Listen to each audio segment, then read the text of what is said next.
quiero recordar algo muy típico de nuestros países, o por lo menos de mi familia. Sé que tal vez puede ser la misma experiencia para ustedes. Hay una comida que mi padre ama y yo detesto: la carne salada. Yo no sé si ustedes llegaron a conocer la carne salada. Es una carne con un sabor muy concentrado, muy fuerte de sal. Tal vez ya no es tan popular hoy en día, pero mi padre, ya ha entrado en bastantes años, le encanta la carne salada y busca de todas las formas posibles cómo conseguir un poco de carne salada para él. Ahora, lo que yo no sabía era de dónde había salido esa costumbre de comer la carne tan salada. Resulta que en los tiempos antiguos, aún ya ha entrado el siglo XX, el siglo pasado, en algunos pueblos no había neveras. Entonces, la manera de conservar la carne que se acababa de matar literalmente la res era meterla en baldes llenos de agua con sal. O sea, ahí la carne adquiría ese sabor tan característico, tan salado. Así que se podrán imaginar que mi padre creció comiendo la carne así. Para él ese es el sabor normal de la carne. Él creció comiendo la carne así.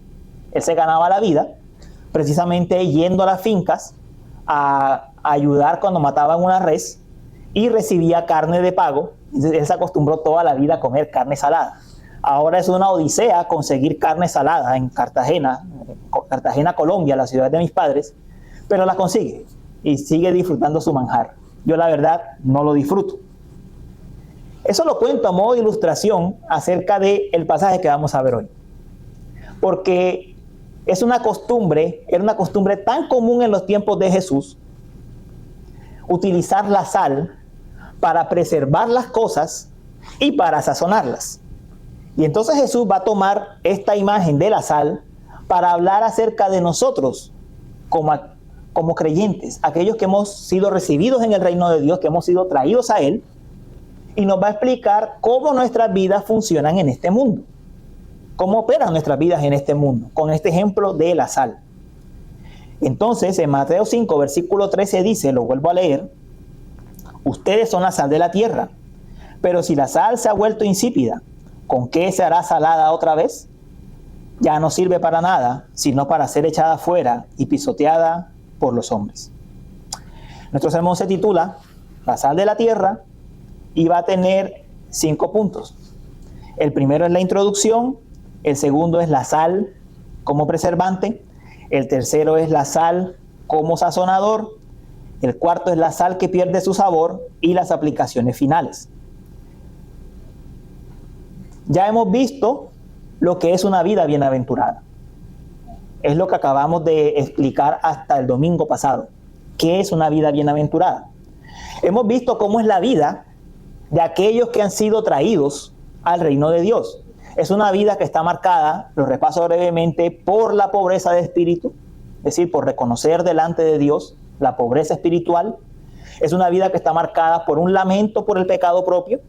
Es una vida que está marcada por la humildad, por el hambre y la sed de justicia, por el hambre de vivir rectamente, por la misericordia, la compasión, por la pureza de corazón, corazones purificados por Dios, por un ánimo pacificador y también por la fortaleza de soportar los rechazos cuando se quiere llevar el mensaje del Evangelio de la paz. Es una vida que es diferente a la de aquellos que están fuera del reino. Cuando Jesús nos trae a Él, definitivamente Él hace cambios. Cambios que operan en la vida de cada uno. Ahora, el Señor nos cambia, nos transforma. Hasta este momento podríamos decir, sí, yo he visto esos cambios en mí. Yo he visto que el Señor ha hecho toda esa obra bienaventurada. Pero la cosa no termina ahí. Porque el plan del Señor es que por medio de las vidas de los suyos, Él comience a impactar las vidas de otros. El reino de Cristo no es solo un reino que se queda concentrado en las 4 paredes de una iglesia o de un cuarto.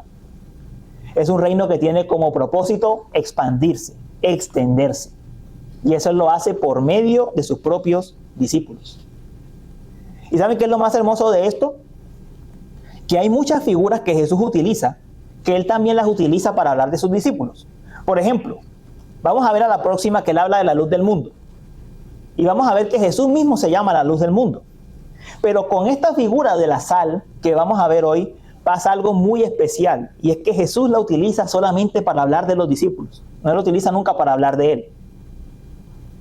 Así que debemos prestarle mucha atención, porque si Él nos asigna la función de la sal solamente a nosotros, significa que es algo muy importante para atender. Es algo exclusivo de los creyentes. Ahora, quiero aclarar lo que Jesús está diciendo acerca de la sal. Y voy a empezar por lo que no está diciendo. Primero, Jesús no está diciendo ustedes son como la sal. Lo que Él está diciendo va más allá de una simple comparación. ¿Cómo dice el pasaje? Ustedes son la sal de la tierra. No está diciendo simplemente ustedes son como la sal de la tierra. Al definirnos como la sal de la tierra, Él nos está llevando a entender que todo lo que podamos imaginar acerca de la sal aplica a nosotros. Es una definición. Él nos está definiendo. Lo otro que tampoco está diciendo es ustedes deben ser la sal. Tampoco está diciendo eso como un deber que se impone, sino que ya lo somos. Lo que tampoco dice es ustedes pueden ser la sal. Tampoco es una posibilidad para los creyentes, claro está. Él no lo está planteando como una posibilidad, como algo que el creyente puede ser.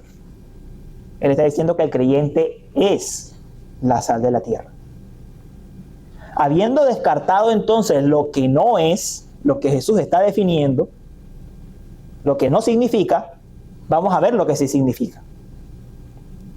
Y en el mundo antiguo, como ya lo escucharon en el ejemplo, y ya lo he venido mencionando, la sal tenía dos funciones: preservar y sazonar. Y esas son las dos cosas que Jesús pretende hacer por medio de su pueblo. La primera, la sal como preservante. La sal fue usada hasta hace muy poco tiempo, hablando de toda la historia humana, como el conservante natural por excelencia para las carnes en los climas cálidos. La sal era el preservante natural. Se hacía una solución, se mezclaba sal con agua, se metía allí la carne y allí se preservaba por un largo tiempo.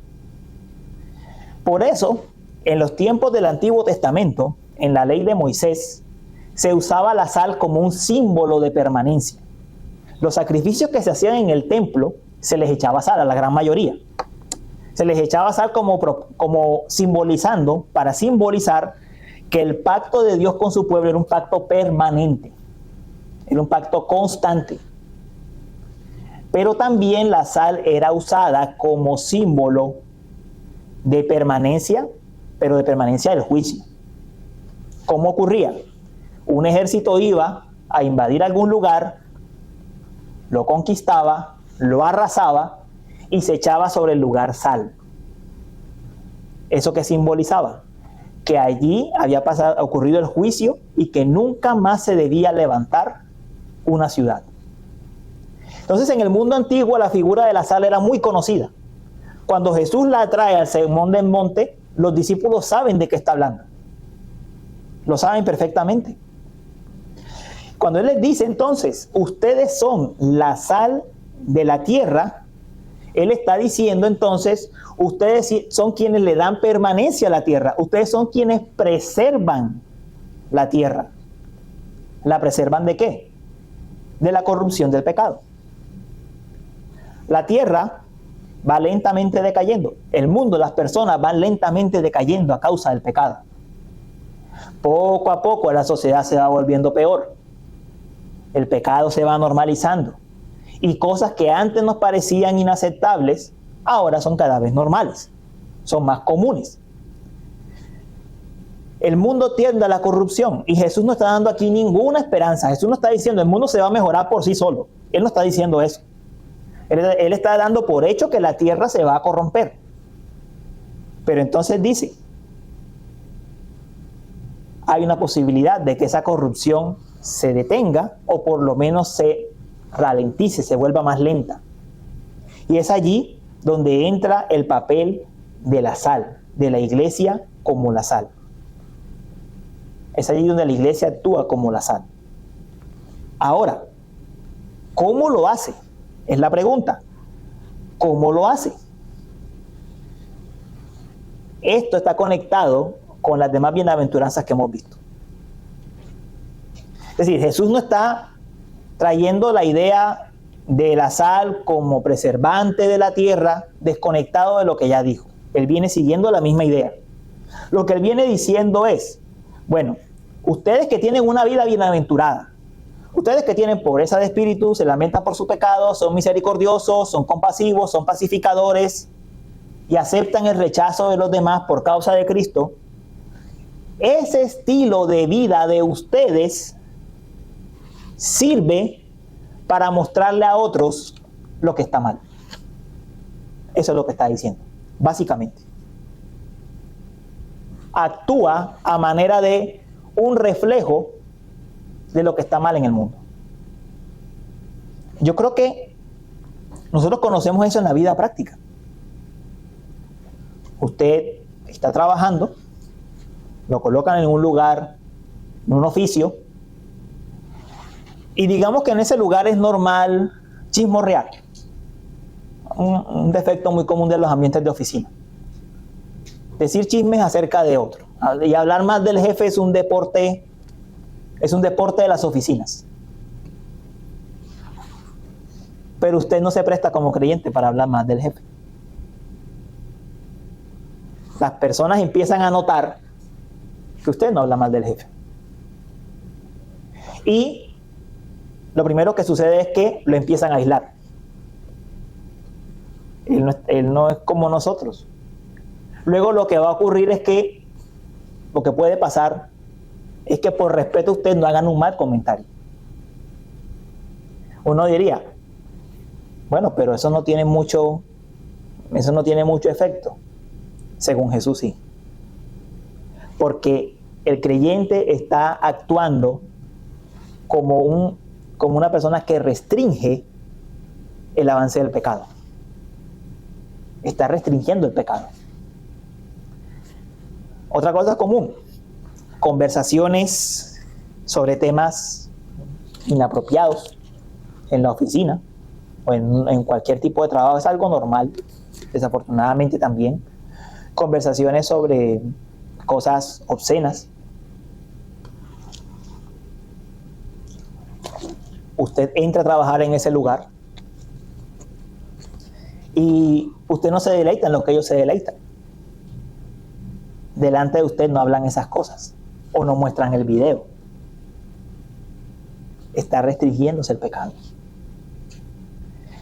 Eso que ocurre a pequeña escala, que uno diría, bueno, es un efecto sobre pocas personas, multiplíquenlo en los cristianos que existen en el mundo, viviendo en este mundo, trabajando en este mundo, estudiando, teniendo una vida normal en este mundo.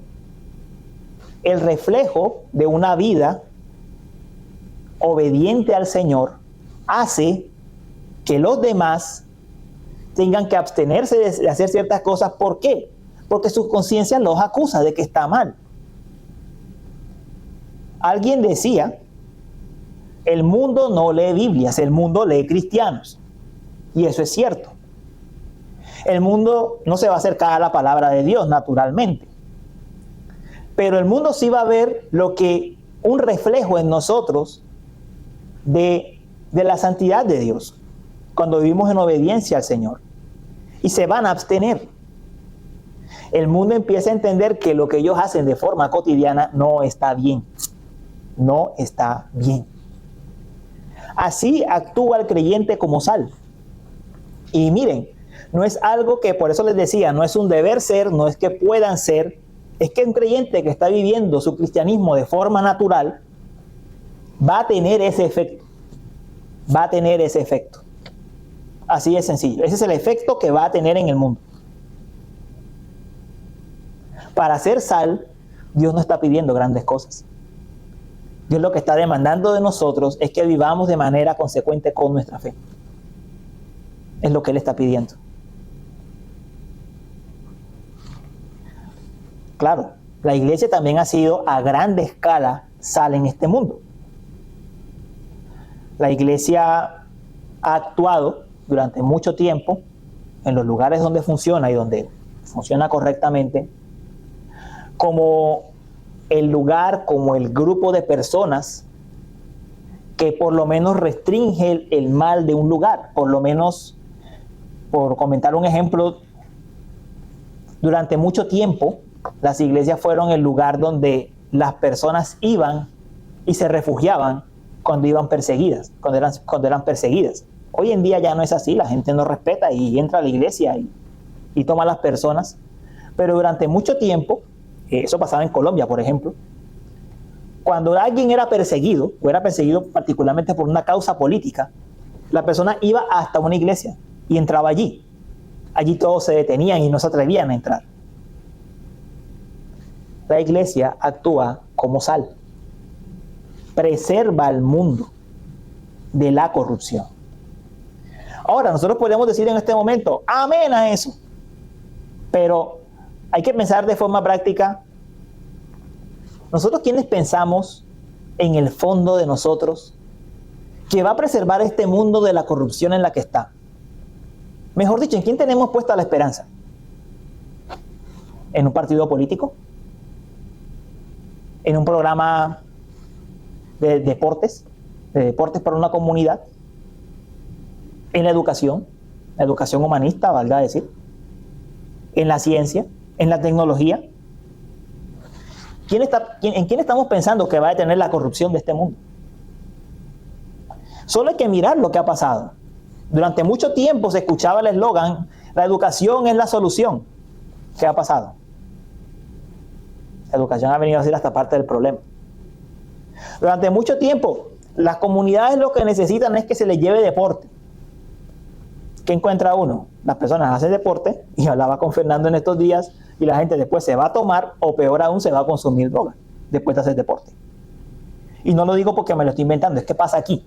Acá atrás tenemos una cancha de básquetbol, las personas vienen a jugar, no diría, son jóvenes, son saludables, son fuertes, y lo que hacen casi inmediatamente después es ponerse a fumar hierba. ¿Qué pensamos? ¿Que el deporte, que la educación va a detener la corrupción de este mundo? Es la vida de los cristianos, viviendo de forma consecuente su fe, la que va a mostrarle al mundo qué es lo que está mal y detener la corrupción, o menos ralentizar, volver más lenta esa corrupción en la que el mundo está cayendo. Hermanos, este es el plan de Dios. Ojo con esto, este es el plan de Dios. Nosotros podemos tener muchas ideas sobre muchas cosas. Y con esto no quiero decir que la política no tenga su lugar, que el deporte no tenga su lugar, que la educación no tenga su lugar. Pero el plan de Dios, el plan más efectivo para detener la corrupción de este mundo, es sin duda la vida de su propio pueblo. Es la vida de su pueblo. Él mostrando lo que está bien y lo que está mal por medio de su pueblo. ¿Quieren un mundo mejor? ¿Quieren una ciudad mejor? ¿Quieren un país mejor? Vivamos coherentemente. Vivamos coherentemente. Lo segundo, lo tercero más bien, es que la sal sazona. Como les colocaba en el ejemplo de mi padre, no era solamente que la carne quedaba conservada, es que adquiría otro sabor. La carne ya quedaba con un sabor salado. La sal tiene esa función, sazona. Nosotros conocemos eso muy bien. No hay comida que no podamos comer sin sal. A casi todo le echamos sal. Y nosotros los hispanos tenemos un gusto particular por la sal. Sazonamos tal vez un poco más que los anglos. Conocemos este efecto de sazonar. Lo sabemos muy bien. Ahora, si los cristianos son la sal que da sabor, entonces ¿qué está diciendo del mundo? Que está ¿cómo? Insípido. ¿Insípido de qué? Insípido de la santidad, de la compasión, del amor y la misericordia. El estado natural del mundo es insípido. Es que está insípido. Podríamos decir, no estoy de acuerdo con eso. Bueno, desafortunadamente hay que decirlo. ¿Por qué las personas tienen que recurrir a distracciones mundanas, al pecado o a los vicios para hacer sus vidas un poco menos tristes y decadentes? Porque la realidad es que aquello que Dios ofrece no está disponible de forma natural en el mundo. La iglesia entonces actúa, el cuerpo de los creyentes actúa como la sal de este mundo. Sazona este mundo. Le pone sabor a este mundo, por decirlo así. El sabor de la vida de Dios. Saboreamos un poquito del cielo. O deberíamos saborear un poquito del cielo por medio de los creyentes. Ahora, yo vuelvo a utilizar la imagen de gran escala. Este mundo, tal como lo conocemos, ha disfrutado de la sazón de cristianos. Y voy a poner ejemplos. Las primeras universidades fueron fundadas por cristianos. La Cruz Roja, una de las primeras entidades a nivel no gubernamental, fue fundada por cristianos. Por eso es la Cruz Roja, precisamente. La esclavitud fue terminada gracias a la acción de un cristiano, William Wilberforce. La ciencia progresó a partir de la Reforma Protestante, cuando los cristianos se empezaron a interesar por la creación de Dios y por conocer la creación de Dios. Y empezar a dominar y subyugar la tierra, la creación de Dios. Hoy el mundo dice, el cristianismo no ha aportado nada, pero es que el mundo simplemente roba glorias ajenas. El cristianismo le ha aportado mucho al mundo. Y con las vidas personales de cada uno también lo hace. Los incrédulos van a conocer los efectos o lo que produce Cristo en el corazón de cada persona viendo a los creyentes. No lo va a conocer de otra forma. ¿Cómo creen ustedes que un matrimonio que esté en crisis va a conocer lo que significa la forma en que un esposo y una esposa se tratan? Viendo el ejemplo. Viendo el ejemplo de un matrimonio que ande en amor y en la gracia de Dios. ¿Cómo creen que los estudiantes indisciplinados de una universidad van a conocer lo que significa el estudio y la dedicación por medio de un cristiano estudioso y dedicado con su profesión? ¿Cómo creen que los trabajadores de una empresa van a conocer lo que significa trabajar duro porque sabemos que Dios es el dueño de todas las cosas? Bueno, por un cristiano trabajador. Dios utiliza la vida ordinaria de su pueblo, y quiero que vean eso, es la vida ordinaria de su pueblo. Dios usa la vida ordinaria de su pueblo para decirle a este mundo lo que Cristo puede hacer en la vida de cada persona.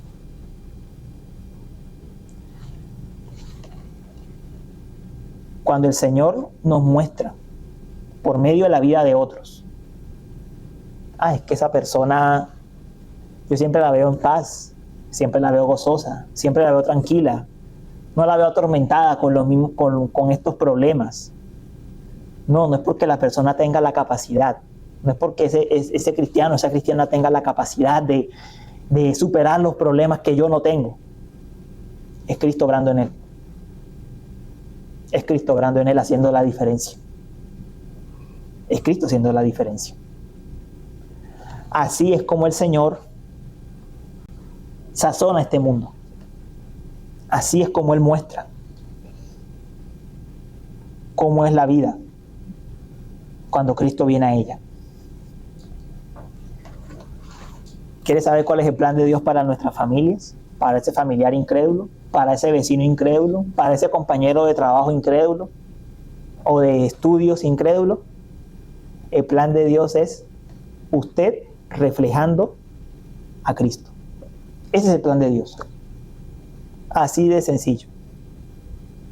Usted reflejando a Cristo allí. Ese es el plan del Señor. El Señor no nos coloca en contacto con personas. El Señor no nos coloca en una empresa por casualidad. No nos coloca personas alrededor por casualidad. Ni en una ciudad por casualidad. Ni en familias por casualidad. Ni en una familia en particular por casualidad, porque sí. Él lo hace porque como la sal, Él está influenciando todo. Tenemos que ver la obra de Dios en nuestra vida ordinaria. En nuestra vida ordinaria. Porque así es como obra Él. Él no está pidiendo grandes planes, no está pidiendo grandes cosas. Su pueblo viviendo la fe. Y usted dirá, mano, pero yo estoy cansado. Yo estoy cansado de ser ejemplo, estoy cansado de tratar de vivir rectamente, estoy cansado de tratar de mostrarles el camino y nada. Bueno, le tengo una buena y una mala noticia. La mala noticia es que el Señor no tiene otro plan. El plan es ese. La buena es que si este es el plan del Señor va a funcionar. Esa es la buena. Si este es el plan del Señor va a funcionar. Entonces no se desanime. No se desanime. Si el Señor lo colocó en contacto con cierto tipo de personas, familiares, compañeros, quienes quieran que sean, Él tiene un plan de mostrar por medio de usted qué significa que Cristo venga a su vida. Ese es el plan de Dios. Ahora, algo que dice el texto también, y es que la sal puede perder su sabor. Uno diría, hermano, pero yo tengo sal refinada en mi casa y eso nunca pierde su sabor. Es cierto, la sal refinada nunca pierde su sabor. Usted la tiene en su casa y tiene sal por un año y la va a encontrar exactamente saborizada. ¿Por qué Cristo habla de que la sal puede volverse insípida? Bueno, en aquel tiempo, cuando sacaban la sal del mar, la sal venía contaminada por un polvo blanco. Tenían que lavar la sal para poder separarla de ese polvo blanco, para que la sal quedara refinada, por decirlo así. Pero si no hacían ese proceso de separar la sal de ese polvo blanco muy parecido a la sal iba a perder su sabor. La sal se podía volver insípida. Ese es el ejemplo que Jesús está colocando. Él está diciendo, si la sal se ha vuelto insípida, ¿con qué será salada otra vez? Ya no se puede hacer nada. O tú la sacabas del mar y la lavabas para que quedara pura. Si ya no lo hacías, no había nada que hacer. Jesús nos está diciendo entonces con esto, como creyentes, tenemos que vivir siendo sal. El privilegio se vuelve un deber también. Tenemos que ser sal. Tenemos que vivir nuestro cristianismo de manera coherente. Tenemos que vivir la vida bienaventurada que Él nos dio. Eso lo aprende uno hasta yendo al gimnasio. Si usted va al gimnasio por 6 meses o un año, usted se va a poner en un buen estado físico. Pero ¿qué pasa si usted deja de ir 3, 4, 5, 6 meses? Va a perder fuerza, probablemente va a volver a ganar peso, porque no siguió entrenando sus músculos. Igual ocurre en la vida espiritual. Si el Señor ha obrado en usted, ha cambiado su vida, usted tiene que seguir viviendo de esa manera, de la forma en la que Cristo lo enseñó, de la manera en que el Señor ha obrado en usted. Así debe seguir viviendo.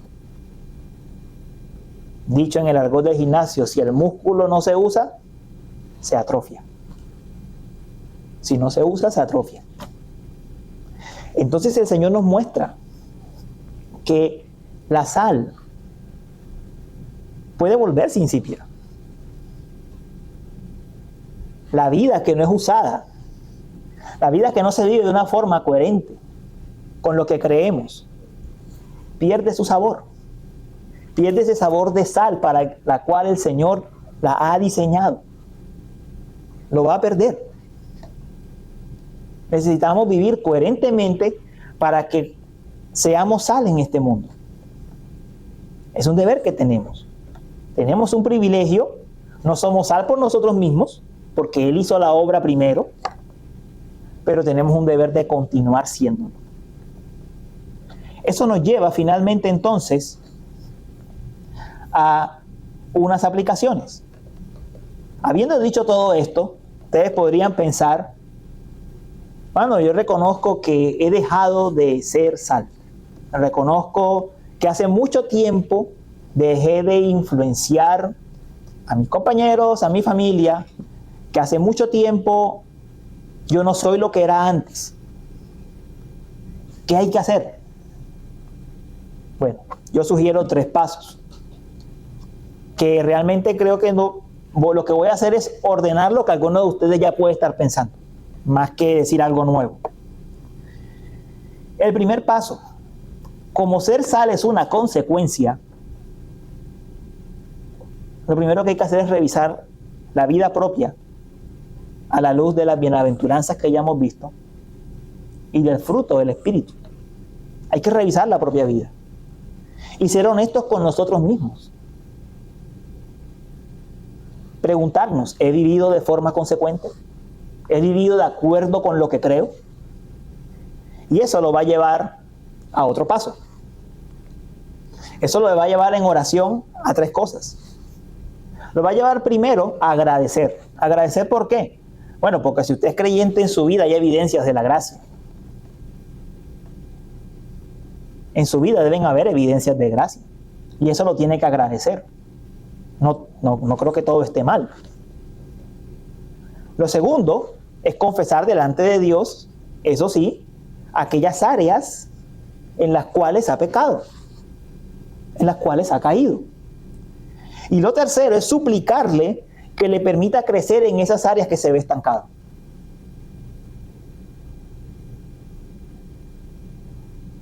Y por supuesto, habiendo llevado todo esto en oración, habiéndose examinado a sí mismo y llevando esto en oración, eso nos lleva a la última parte, y es actuar.